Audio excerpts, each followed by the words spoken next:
তোমাদের লক্ষ্য স্থির থাকতে হবে, যে লক্ষ্য তোমাদের সেখান থেকে সরবে না। সর্বোচ্চ যাওয়ার আগ পর্যন্ত কঠোর পরিশ্রমের বিকল্প কোনো কিছু নাই।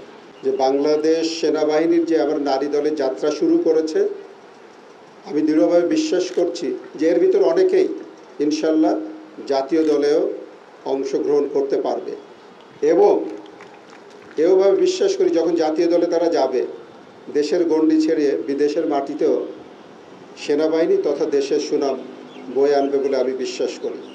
আমি মেয়েদের জন্য একটা উপদেশ দিয়েছি পরিষ্কারভাবে, যে তাদের প্রতিভা আছে, অনেক প্রতিভা আমি দেখেছি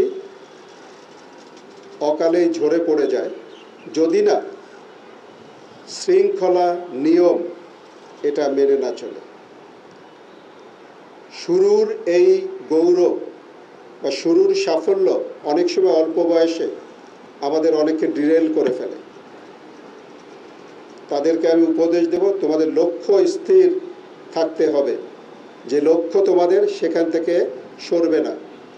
সর্বোচ্চ যাওয়ার আগ পর্যন্ত কঠোর পরিশ্রমের বিকল্প কোনো কিছু নাই।